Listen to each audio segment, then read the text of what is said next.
Bonjour les amis, bienvenue sur le plateau de Totalement Fibré. Un Totalement Fibré très ensoleillé, il fait beau dehors, mais on va aller là où il fait encore plus beau. On va parler avec Max qui est avec moi. Bonjour, salut Max. Olivier, on va parler d'un nouveau pirate des télécoms et cette fois-ci Johnny Depp ne jouera pas dedans. Ah, mince. On en saura plus tout à l'heure. Lucas, tu vas nous parler de quoi toi? Bonjour déjà. Moi je vais faire office un petit peu de capitaine de croisière dans les Caraïbes, mais sous l'égide des télécoms évidemment. On commence déjà par les faire voyager, ça commence très bien. Ouais, ça va être super sympa. C'est presque déjà les vacances. Et on va parler de tout ça dans le gros dos, juste après le jingle. C'est donc la grosse annonce de la semaine. Free part dans les Caraïbes. C'est ça, il était temps, 6 ans après s'être vu attribuer des autorisations d'utilisation de fréquences dans les Antilles. Free Mobile va enfin lancer ses offres en Martinique, en Guadeloupe, à Saint-Barthélemy, Saint-Martin, mais aussi en Guyane. L'opérateur a envoyé hier des invitations aux journalistes locaux, donc présents sur place, pour une conférence qui prendra place le mardi 17 mai, donc mardi prochain, à Fort-de-France, en Martinique. Alors nous avons demandé forcément à être présents, donc on a demandé à ce que Xavier Niel nous affrète son Airbus, nous n'avons toujours pas de réponse, on aimerait bien y aller quand même. C'est purement journalistique, c'est pour faire notre travail, c'est absolument Évidemment. Pas de plage, rien du tout, pas de Rome, rien du tout, on est d'accord. Bon, blague à part, on en voit enfin le bout du tunnel, et il faut l'avouer, cela fut très dur pour l'opérateur de Xavier Niel qui a dû changer de stratégie en cours de route, je vous explique tout. En 2020, Free accusait un énorme retard en matière de déploiement dans ses drones et s'est vu mettre en demeure par l'ARCEP. Et donc, il devait absolument respecter ses obligations au plus tard, au 31 décembre 2021, pour les obligations qu'il était tenu en fait, de respecter en 2018. Donc énorme retard, 3 ans de retard, l'opérateur était au point mort. Il faut dire aussi que la crise sanitaire est passée par là, donc Free a dû trouver une solution, on va dire entre guillemets de dernière minute, et a finalement signé un contrat de mutualisation donc de ces réseaux avec celui de Digicel via la création d'une co-entreprise baptisée Mediacom, détenue à part égale par les deux acteurs. Donc cet accord prévoyait une première phase en fait d'itinérance dès 2020, donc qui en fait se focalisait sur Free Caraïbes qui allait utiliser uniquement les fréquences de Digicel, qui allait être ensuite suivie par une phase de transition envisagée pendant 2 ans, avec cette fois-ci le partage croisé des fréquences basses 800 et 900 MHz en Martinique et en Guadeloupe, uniquement la bande 800 MHz en Guyane. Il faut dire que Saint-Barthélemy et Saint-Martin ne sont pas concernés par ce croisement de fréquences-là. Et puis il y avait aussi autre chose, c'est une solution de RAN sharing qui allait en fait viser les partages, sans aucun partage de spectre sur les fréquences hautes. Donc Free Caraïbes allait utiliser ces fréquences hautes. On n'a pas très peu d'informations puisque ça c'était un accord signé qui est en cours d'examen par l'ARCEP, qui a été visiblement validé. Il y a eu aussi un avenant derrière directement, donc on en saura plus la semaine prochaine. Je pense qu'on aura vraiment le détail de comment fonctionne le réseau. Ce qu'on peut dire, c'est que le réseau de Free Mobile est d'ores et déjà activé depuis de nombreux mois dans tous les DROM.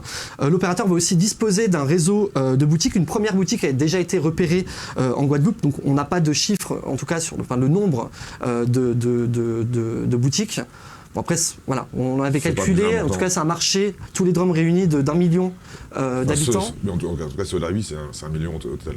Voilà, donc il reste désormais à connaître, vous le savez, la nature du ou des forfaits que va lancer Free Caraïbes la semaine prochaine. On imagine que Free, comme il l'a fait à La Réunion quand il s'est lancé, il va vouloir arriver sur le marché avec une offre très concurrentielle. Mais on va voir ce qui se passe déjà sur place. T'as enquêté, Lucas. Alors, que proposent les concurrents qui sont déjà sur place? Exactement, je suis allé jeter un petit coup d'œil, moi, puisque, comme tu l'as dit, Free a quand même l'habitude de casser les prix. Je me suis dit quel prix il faut casser et à quel point. Donc, je me suis un petit peu penché sur pas mal d'opérateurs qui opèrent sur la Guyane, la Martinique, la Guadeloupe en général et d'autres territoires ultramarins parfois. Alors on va commencer par ce petit tour d'horizon par Orange, forcément, qui est donc présent là-bas, qui propose typiquement 6 forfaits mobiles. Alors comme on peut le voir déjà, les tarifs sont plus élevés qu'en métropole, typiquement un forfait 2 heures 100 mégas, c'est 9 € par mois. On peut également noter une certaine différence, la plupart de ces offres sont avec un engagement de 12 mois. Typiquement, Orange a supprimé récemment ses engagements sur les forfaits métropolitains. Et il n'y a que 2 offres qui pour l'instant proposent la possibilité d'avoir un forfait sans engagement.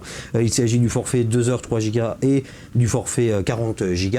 Mais cependant, lorsqu'on choisit ce forfait sans engagement, on va payer plus cher et on peut typiquement noter que 100 gigas dans les DROM, c'est 69 € par mois, donc quand même assez onéreux quand on connaît. C'est beaucoup plus cher que la métropole. C'est ça, c'est énorme, c'est bien plus cher. Alors ensuite, je me suis penché un petit peu moi du côté de SFR, forcément, donc SFR Caraïbes, qui lui propose en fait pareil une séparation entre les forfaits seuls, donc ce sont les forfaits avec engagement, et les forfaits sans engagement. Comme on peut le voir, il y a des différences assez notables de prix avec des offres qui varient donc entre 5 Go et 100 Go. C'est généralement dans ces zones-là hein, que les enveloppes data sont proposées. On peut voir donc des prix assez élevés. Typiquement, un forfait 100 Go chez SFR coûtera 64,99 € après une période d'essai de 3 mois contre 1 an parfois, souvent en France.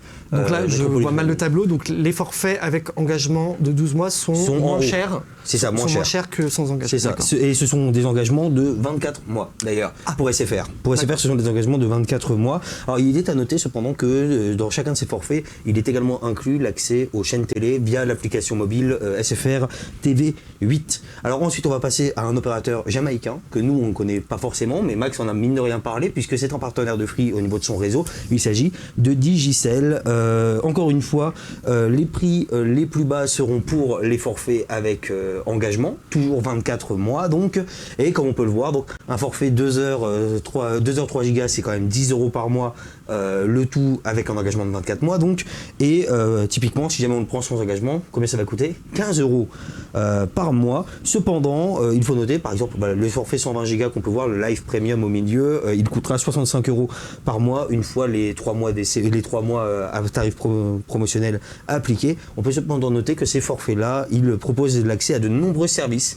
On a vu SFR avec la télé, là pour le coup on a la télé sur mobile, mais également le bouquet de presse caféine, un service de streaming musical ou encore du stockage pour les photos, vidéos, documents. J'ai l'impression que chez nos amis des DROM, les forfaits mobiles peuvent faire un petit peu office de forfaits comprenant énormément de services. Et ensuite je me suis un petit peu penché moi sur les marques low cost, forcément parce que quand on parle de casser les prix, c'est surtout là-dessus qu'on va voir la différence. Donc bien sûr la marque qu'on connaît nous c'est Sosh Caraïbes.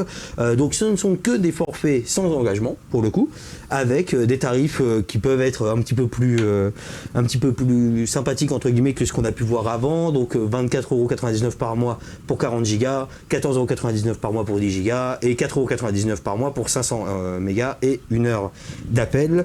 Donc ce sont des offres qui semble vraiment être simple finalement, sans vraiment de fioriture en soi. Et une dernière marque low cost que nous en France on ne connaît pas du tout puisqu'elle appartient à... Pardon ? Nous en métropole. En métropole, oui, pardon, effectivement, nous en métropole, oui. Donc, qu'on ne connaît pas du tout parce qu'elle appartient à Digicel. Il s'agit de Wheezy qui a été lancé en 2019 et qui semble être une réponse claire aux volontés de Free Mobile de casser le marché puisque il a revu en 2020 ses offres pour proposer ce type de forfait, donc un forfait très modulable. Tout bêtement, le principe est marqué, hein, je ne paie que ce dont j'ai besoin. Typiquement, vous allez pouvoir aller d'un forfait 5 Go et 1 heure d'appel à 5 € par mois jusqu'à un forfait à 20 € pour 70 Go et appel illimité. Et surtout, la grosse nouveauté que peut apporter Wheezy, c'est que à tout moment, chaque mois, vous pouvez changer l'enveloppe et les appels proposés depuis une application mobile. Tout est gérable directement depuis une application mobile. Donc vraiment, lorsque je parle de forfait modulable, j'exagère pas. Donc cet opérateur low cost là, je suis d'accord avec toi, a été lancé puisqu'on attendait vraiment le lancement de Free Mobile en 2019 voire en 2020. Bon, il y a eu le Covid entre temps. Donc là, mine de rien, dans ton analyse, ça va être le concurrent principal de C'est Free. clairement le challenger. C'est le challenger. Alors, c'est clairement le challenger. Il y a déjà eu des forfaits de ce type-là où effectivement on pouvait choisir le nombre d'heures, des choses comme ça. Ça n'a jamais marché, ça n'a jamais fonctionné. Typiquement, c'est vrai qu'on connaît par exemple Pritel qui lui propose ça, mais en revanche, ce n'est pas toi qui va changer, c'est tu vas être facturé selon ce que tu consommes. Mais typiquement, voilà, ça fait partie de ces offres-là qui, de toute façon, même lorsqu'on voit le prix, 70 Go pour 20 €, on l'a vu nulle part ailleurs. dans les Caraïbes. 70 gigas pour 20 €, c'est nulle part. Chez Digicel, c'est 30 € par mois et encore, il faut un engagement de 2 ans. Là, je ne sais pas si je l'ai dit, mais Wheezy, c'est sans engagement. Par contre, visiblement, ils n'ont pas de graphiste quand on voit la tête de la page que c'est un petit peu. Alors après, je ne veux pas critiquer, c'est une capture d'écran que j'ai réalisée. Le site est quand même assez joli. Alors, nous n'avons aucune information, bien entendu, sur la nature du forfait ou des forfaits que Free Mobile, Free Caraïbes va lancer la semaine prochaine. Par contre, il y a déjà eu un lancement en juillet 2017, c'est le lancement de Free Mobile à La Réunion, avec un forfait 50 gigas à 9,99 € par mois sans engagement. Alors, Free nous l'a dit il y a quelques années, ça a peut-être changé depuis, mais qu'il n'allait pas partir sur ce type d'offre-là dans les Antilles. Olive, tu te souviens de la raison évoquée à l'époque ? De la topologie, par exemple la Guyane, qui est un territoire immense, hein, ça fait un 5e de la métropole. Forcément, pour ouvrir une superficie pareille. C'est d'autres problématiques de couverture aussi, d'investissement. C'est très dense. Et d'investissement dans les réseaux. Voilà. C'est ça. Alors, par contre, je vais juste préciser, à l'époque, lorsque Free Réunion s'est lancé, c'était pas 50 gigas. Hein. Il me semble que c'était 25. C'était 25 oui, et ça a été doublé il y a pas si longtemps. C'est ça. Il y a quelques 2-3 années peut-être. Alors la seule chose sur laquelle on peut être sûr à peu près, c'est qu'il n'y aura pas d'engagement, contrairement aux offres que tu as... C'est ça, pour l'instant il n'y a que les marques low cost qui font du sans engagement, comme ce qui a été le cas pendant quelques temps en France, hein, mine de rien. Et donc Free pourrait très bien se lancer là-dessus. En revanche, au niveau de l'enveloppe data... On peut quand même imaginer peut-être un seul forfait, comme à La Réunion, qui sera donc commercialisé dans tous les drums.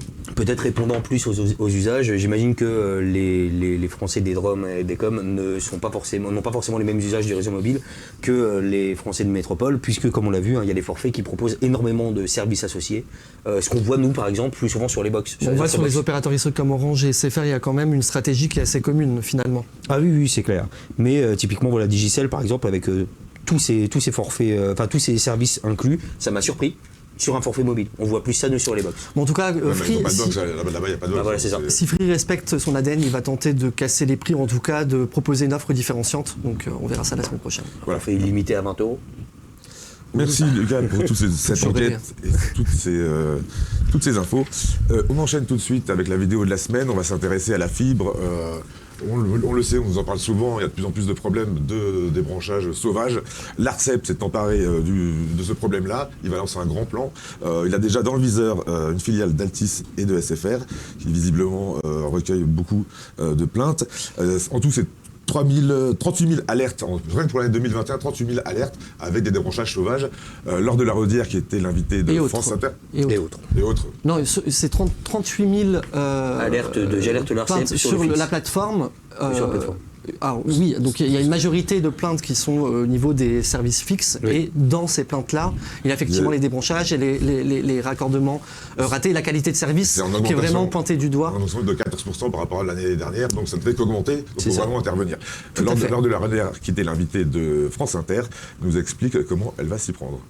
Nous avons aussi demandé aux opérateurs, pareil au mois de novembre, de développer une application qui s'appelle e-intervention, qui va permettre la notification en temps réel des interventions aux autres opérateurs et à l'opérateur du réseau. Donc l'opérateur commercial, votre opérateur, oui. Celui auprès de qui vous souscrivez un abonnement. On parle des Free, Bouygues, SFR et Orange, voilà, pour dire les choses très clairement. Fait intervenir un technicien pour assurer votre branchement. Ouais. Et lorsqu'il interviendra, et c'est souvent des sous-traitants qui interviennent, ce sous-traitant interviendra pour rassurer votre branchement, la notification de son intervention sera faite aux autres opérateurs commerciaux ainsi qu'à l'opérateur d'infrastructure. Donc il n'y aura plus de je débranche sauvagement, de façon ni vue ni connue, pour brancher par souci de simplicité. Et quand vous parlez de notification, est-ce qu'on peut, par exemple, imposer une photo, prendre une photo avant et après l'intervention ? Alors ça a déjà été demandé dans le plan d'action précédent que nous avions mis en place. C'est mis en place par les opérateurs. Ce que nous avons demandé en plus en novembre, c'est de mettre en place des outils d'analyse automatique de ces photos. Parce qu'aujourd'hui, ils avaient tellement de photos finalement qu'ils ne les exploitaient pas. Donc, naturellement, cela prend un certain temps pour être mis en place dans les systèmes d'information des opérateurs. Donc l'effet n'est pas immédiat pour les consommateurs et je ne veux pas leur mentir aujourd'hui. La situation va pas s'améliorer du jour au lendemain. Mais ce que je veux vraiment dire, c'est qu'il y a une mobilisation des agents de l'ARCEP sur ce sujet pour que les opérateurs mettent en place des bonnes pratiques et qu'on arrive enfin à avoir des réseaux FTTH qui fonctionnent normalement. Mais je voudrais redire quand même que ça concerne uniquement certains réseaux FTTH. Il y a des réseaux FTTH, des réseaux fibres, des réseaux fibres où la situation se passe bien, où il n'y a pas un niveau d'accidentologie énorme, alors que d'autres sont plus spécifiquement concernés par ces problèmes, et on est en train d'enquêter administrativement sur certains des réseaux. Sur un sous-traitant d'SFR. Notamment sur une filiale d'Altis qui s'appelle XP Fibre, et sur SFR, sur certains réseaux d'XP Fibre et SFR, parce qu'on a noté des niveaux d'accidentologie particulièrement élevés. Voilà, donc on espère, l'ARCEP s'empare enfin de ce problème à bras-le-corps, on espère que ça va pouvoir changer pas mal de choses. On passe tout de suite à la rubrique suivante, qui est les Up and Down. Je me suis loupé en le disant. Toi, Lucas, c'est un up cette semaine. Exactement, c'est une bonne nouvelle pour les abonnés Free Mobile utilisant la 5G, puisque l'opérateur de Xavier Niel déploie en ce moment une nouvelle amélioration de ce réseau. En tout cas, elle est observée à plusieurs endroits. En effet, l'opérateur utilise de plus en plus les 70 MHz qu'il détient sur la bande 3,5 GHz en 5G. Pour rappel, tout bêtement, l'opérateur avait participé à des enchères avec tous ses concurrents en 2020 pour acheter une largeur de spectre et donc une bande fréquence sur la bande fréquence 3,5 GHz. Il en a obtenu 70. Cependant, depuis, il utilisait jusqu'à peu 60 MHz seulement au lieu de 70. C'est ça. Le problème provenait de Nokia qui en fait techniquement n'avait pas la possibilité, comme d'autres équipementiers pour Bouygues Telecom par exemple, de permettre en fait l'utilisation de tout le spectre alloué. Donc il y a eu un travail qui a été fait. Et donc du coup, c'est la raison pour laquelle, depuis le lancement de la 5G, les sites sont majoritairement 60 MHz. Et là, donc, le déploiement commence à être plus ou moins massif. C'est ça, c'est en train de changer. On a eu, par exemple, des témoignages. Oui. Ça apporte plus de débit, tout bêtement. C'est ça la première portée que ça a pour les abonnés. Donc on a eu des témoignages à Bordeaux, en Ile-de-France. N'hésitez pas à nous envoyer vos témoignages aussi. Et pour rappel, l'opérateur continue en fait régulièrement d'apporter de nouvelles améliorations à son réseau mobile. Typiquement, les abonnés 4G on a pu observer la semaine dernière que les abonnés 4G n'étaient pas en reste. On vous en parlait d'une nouvelle évolution avec l'utilisation de 15 MHz sur la bande de 2100 MHz. En 4G, donc, alors un bon point pour Free qui utilise ces fréquences à leur pleine capacité finalement. Voilà. Et il n'y a rien à faire. Que ce soit la 4G ou la 5G. C'est ça, que ce soit la 4G. Il n'y a aucune manipulation à faire pour les abonnés, c'est automatique. Ah non, c'est ça, ils en profitent automatiquement. Voilà. En fait, c'est tout d'un coup, vous allez voir que votre speed test a bondi. Pour la 4G, pour la bande de 1100 MHz, elle est utilisée depuis septembre. Free est autorisé depuis septembre à l'utiliser en 4G. Là où ça devient très intéressant pour les abonnés Free Mobile, c'est grâce à l'agrégation des fréquences. C'est ça. Donc il faut quand même être connecté à un site qui est équipé de la bande de 1100 MHz active en 4G. Et on va surveiller. Et un terminal compatible évidemment. RNC Mobile. Oui, bon, ils y sont tous aujourd'hui. On pense que le record de débit va pouvoir être battu, du coup. Attention, ça on vous en parlera dès que ça arrivera en tout cas. On surveille ça de très très près. Quand il y a eu l'ouverture, la première ouverture en Ile-de-France, c'était sur des sites repérés au siège social d'Iliade. Un abonné a explosé de 200 mégabits le record 5G de débit en download. Donc il y a une vraie différence sur la 5G en passant 70 MHz avec toute les agrégations de fréquences derrière, sachant que lui n'était pas connecté à un site équipé de la bande 2100 en 4G voilà, avec les 15 MHz. Donc on peut que vous souhaiter d'avoir ce genre de record de débit. Et ce qu'on peut dire, c'est que les débits chez Free Mobile vont forcément évoluer dans le bon sens. Merci Lucas pour cette bonne nouvelle et malheureusement Max, toi c'est plutôt une mauvaise nouvelle. Et on reste chez Free, un carton rouge pour le manque de communication de Free sur deux problèmes rencontrés récemment ou plus ou moins récemment. Le premier, c'est l'impossibilité pour les abonnés Freebox depuis fin février de migrer vers une autre offre. Donc ça c'est assez problématique, l'opérateur n'a pas réellement communiqué. On parle de problèmes de stock qui empêcheraient Free donc, de pouvoir activer les migrations, mais l'opérateur privilégie du coup les nouveaux abonnés. Donc rien d'officiel sur les raisons, mais Free a seulement annoncé, en tout cas pour la Freebox Pop, qu'en raison de son succès, l'offre était temporairement indisponible. Donc je parle bien en migration. C'était un problème de composants et pour s'assurer qu'ils puissent toujours avoir de nouveaux abonnés, ils gardent le stock uniquement pour les nouveaux abonnés. C'est ça. Pour la Freebox Delta, apparemment, ce serait une pénurie au niveau du module fibre. Voilà. Donc c'est un peu gênant puisqu'on va avoir les résultats de Free la semaine prochaine et j'ai j'ai bien peur en fait que ce blocage au niveau des migrations pèse sur les recrutements fibres de l'opérateur. Parce que vous le savez, il y a des recrutements nets de nouvelles ventes et puis aussi les migrations de la DSL vers la fibre. Alors l'autre problématique, c'est l'impossibilité pour certains abonnés Free Mobile de se connecter au réseau d'Orange en itinérance Orange. Free empêche l'accès, interdit même l'accès à certains abonnés. Donc on ne connaît pas du tout la raison. On le sait, le contrat d'itinérance Orange prendra fin une bonne fois pour toutes à la fin de l'année. Alors est-ce que Free prend les devants? Est-ce qu'il s'agit juste d'un bug technique? Quoi qu'il en soit, l'opérateur aurait dû communiquer, puisqu'il y en a quand même certains abonnés qui se trouvent dans la panade, qui sont dans une zone qui est partiellement couverte par Free Mobile et qui étaient bien contents d'avoir quand même l'itinérance Orange. Bon, on le dit, les débits sont très bas, mais ça peut toujours servir. Le compte dédié justement à toutes ces réponses-là d'ordre technique sur les réseaux. Donc le compte Twitter Free 1337 a été interpellé 2 fois, mais voilà, pas de réponse. Voilà, on s'attend à ce que Free arrête. Là, c'est les tâches de léopard, comme disait Xavier Niel. Et puis Free déploie la 2G depuis quelques mois en réutilisant une partie donc, de la bande de 900 MHz qu'il utilisait en 3G. Donc ça sent la fin d'Orange prochainement. De l'itinérance.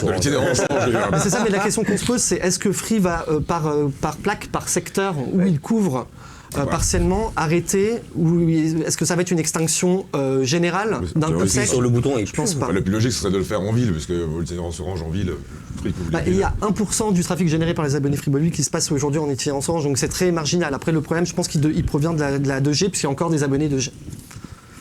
Peu, certainement. Très peu. Mais c'était la raison pour laquelle Free a aussi prolongé le contrat d'itinérance avec Orange. L'une des raisons évoquées, c'était « nous avons encore des abonnés 2G ». Ok, merci Max. Enfin, merci, c'était pas des bonnes nouvelles. C'est pas de raison de dire merci. On dit pas merci Free par contre. On dit pas merci Free. On va passer au chiffre de la semaine avec Lucas. Donc en cette période de baccalauréat, laissez-moi vous parler d'une note 7,9 sur 10. Tout bêtement, il s'agit de la note attribuée à Free Mobile. Non. Pour ton émission, non? Peut-être. Vous pourrez me noter à la fin de l'émission, effectivement. Non, là, c'est bien la note qu'a obtenue Free Mobile dans une étude commandée par l'ARCEP via un sondage réalisé auprès d'abonnés. Il est d'ailleurs, on va pouvoir voir un petit comparatif des notes des opérateurs. Il est ex-aequo avec Orange. Alors certes, Free avait un petit peu moins d'individus interrogés. On parle de quoi? De satisfaction client surtout, satisfaction, fixe et mobile? Exactement, satisfaction mobile et fixe, tous ensemble. Donc Orange est ex-aequo, donc comme on l'a vu, 7,9.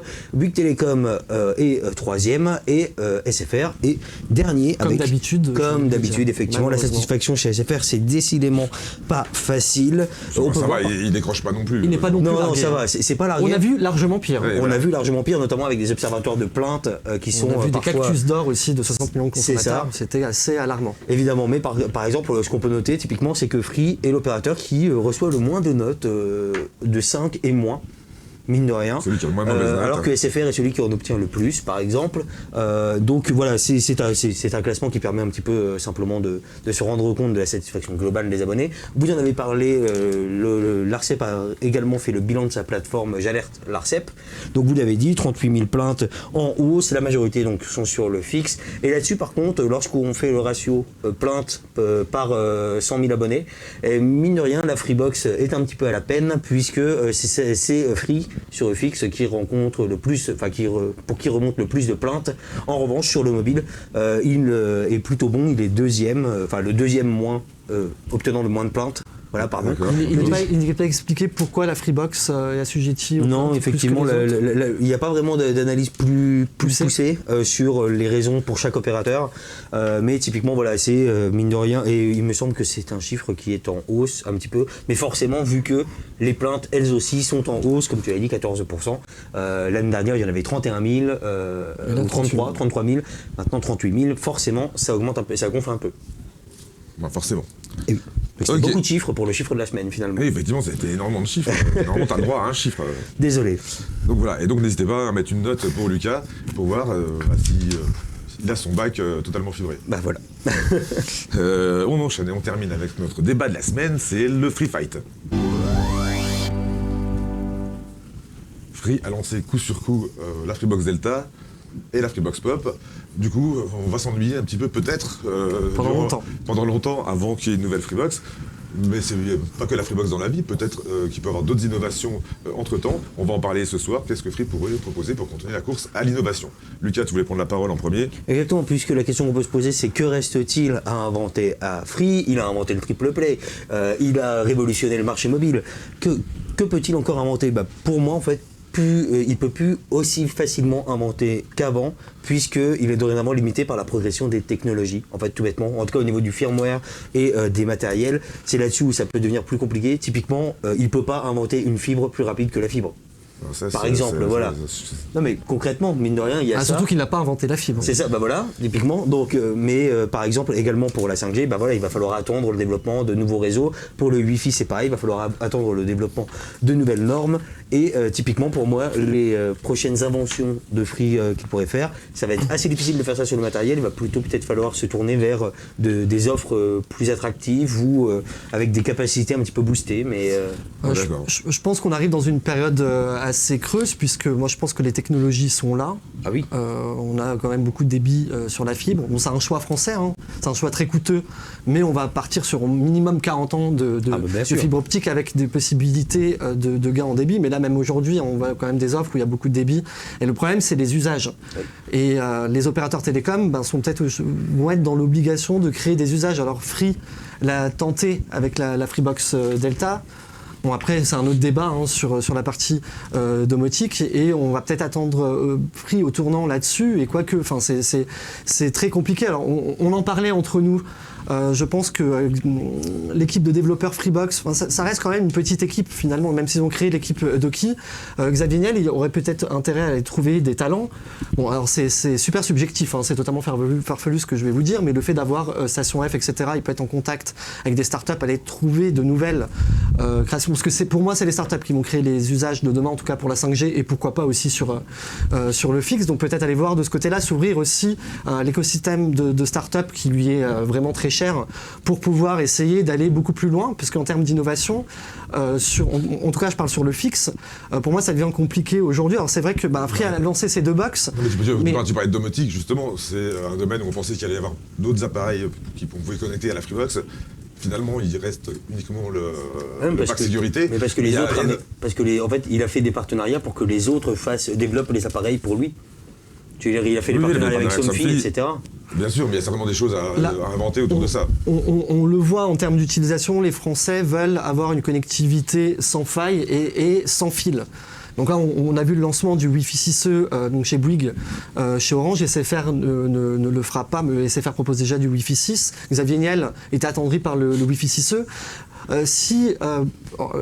Free a un petit train de retard, mais ça peut s'expliquer par le fait qu'il a quand même lancé deux box, comme tu l'as dit, coup sur coup. Est-ce qu'il va réussir à implémenter le Wi-Fi 6E, ou est-ce qu'il attend le Wi-Fi 7 si il penche sur le Wi-Fi 7 qui arrivera en 2023-2024, il va falloir prendre une longueur d'avance. Donc pourquoi pas Free, le premier opérateur en fait, à mettre fin entre guillemets dans les usages à la connexion filaire.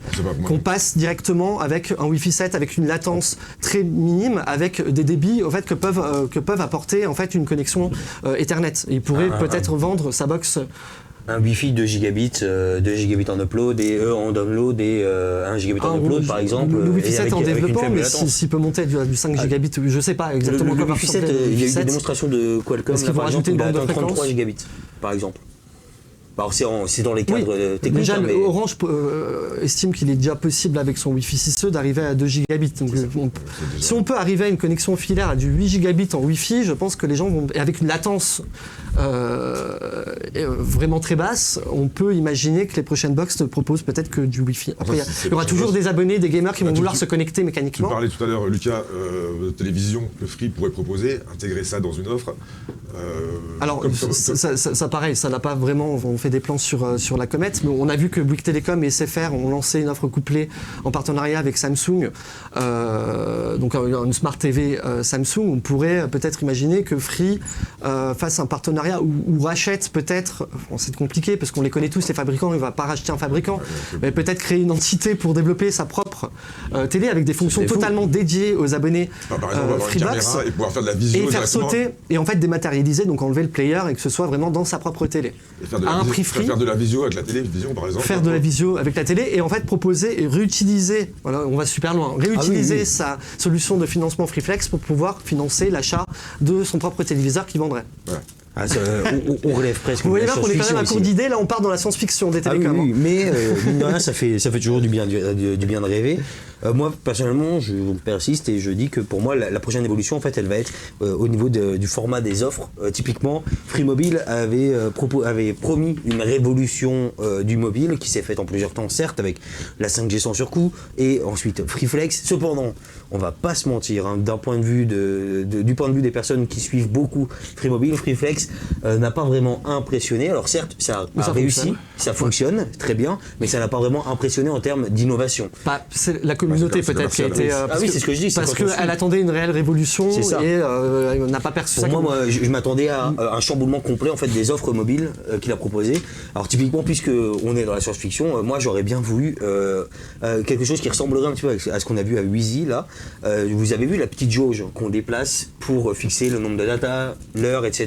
Alors, Moi, tout est illimité, j'ai pris. Donc, Ah oui, non, tout est limité, non, tout est limité seulement si tu as un abonnement Freebox, typiquement. Mais en fait, une offre parfaitement modulable, c'est-à-dire que sur les offres. je vais choisir ma data à 25 gigas, mes appels 1 heure ou Mais illimité. c'est vers la FM Et aussi, en fait, ça n'a jamais fonctionné. Et Bouygues a lancé une offre un petit peu... c'est dans ça, ce- dans une ce- offre dans éthique, ce je ne style-là. me souviens plus Ouais. exactement du terme, mais typiquement Mais- une offre complètement modulable, c'est-à-dire que même si j'ai envie d'avoir 23 gigas pour exactement atteindre le 8 € par exemple, eh bien c'est moi qui choisis. Petit à petit sur la jauge, je vais voir le prix et la data évoluer. Et, Je pense qu'il faut aller beaucoup plus loin que ça, puisque je me souviens, il y a quelques opérateurs, et si je ne m'abuse, Xavier Niel aussi en avait parlé avant le lancement de la 5G, où on se posait des questions. Alors, Univers Freebox a commencé à parler de la 5G très tôt. Finalement, les gens ne suivaient pas, ça ne les concernait pas, parce qu'on est en plein déploiement de la 4G. On y est toujours d'ailleurs. Les opérateurs imaginaient en fait que la 5G pouvait apporter une modification drastique sur les forfaits, c'est-à-dire ne plus avoir d'enveloppe de data. C'est-à-dire que les forfaits deviennent illimités. par essence, oui. Voilà, donc on verra dans les prochaines années, en 2026, 2027, etc., les usages que la 5G va apporter. Est-ce que les opérateurs vont peut-être pas aussi changer totalement leur stratégie? Parce que là, ils sont en train de se combattre sur des prix plus ou moins agressifs. Bon, il y en a qui montent les prix, Mais qui qui ne se changent ressemblent pas, souvent. mais ils se battent sur la data. C'est ça. Voilà, donc quand même, quand on fait la différenciation aujourd'hui en termes d'utilisation avec les usages qu'on a sur la 5G ou la 4G, quand tu as 200 gigas, 210 ou que tu es illimité, c'est plus ou moins la même chose. Ou alors il faut être vraiment gros consommateur, C'est ça. faire du gros partage de connexion et beaucoup de téléchargements. Et les avantages Donc, Freebox ça va peut-être être une révolution dans les années à venir, c'est-à-dire on n'aura que des forfaits illimités. Mais après, c'est compliqué parce qu'en termes de concurrence, comment se démarquent les opérateurs s'ils font tous le même forfait? Bah justement, par exemple, les avantages Freebox, ça pourrait, au lieu d'être la data illimitée pour les forfaits à 19,99, ça pourrait être des services inclus. Typiquement, comme on a pu le voir, ça peut être une porte. Alors il y a un domaine sur lequel Free est ouvert, puisque Xavier nous l'a dit, ce sont les applications, alors que ce soit pour Free Mobile ou pour la Freebox.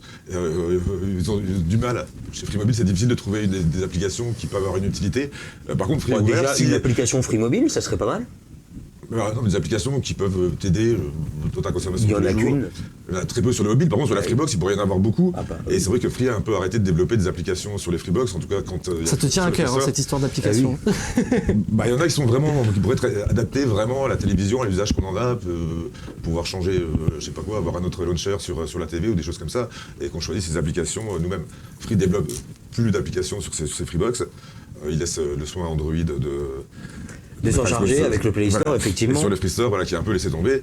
Mais par contre, Xavier nous avait dit qu'il était ouvert si jamais il y a des idées, des bonnes idées, ils sont prêts à développer des services supplémentaires, des applications supplémentaires Et bah, sur le Mais store. Xavier sur Niel mobile. aussi a dit que les opérateurs avaient loupé le coche sur deux choses. C'était déjà l'avènement des smartphones. Aucun opérateur s'est lancé à ce moment-là. C'est un petit regret de son côté de Alors, ne pas avoir pris vraiment... Free avait travaillé avant le lancement de Oui. mobile, ils avaient travaillé, Après, mais il y a un problème de savoir-faire aussi. Ils travaillent dessus, et c'était déjà obsolète le smartphone. Et le marché des applications aussi, où les opérateurs n'ont pas réussi à prendre le train en marche. Bah, on sent qu'il a peut-être envie un petit peu de s'y remettre, parce que maintenant on a de plus en plus d'applications qui sont Quand lancées. il s'est exprimé, c'était un regret, c'était Ah oui. c'est trop tard en fait. Ah bah Ah, oui, c'est un peu en trop tout cas, tard. on peut voir déjà qu'il y a eu beaucoup d'applications qui ont été lancées. Typiquement, moi je reste là-dessus. Hein. Pour moi, vraiment, ce qu'il va falloir, c'est une véritable application Free Mobile. mobile.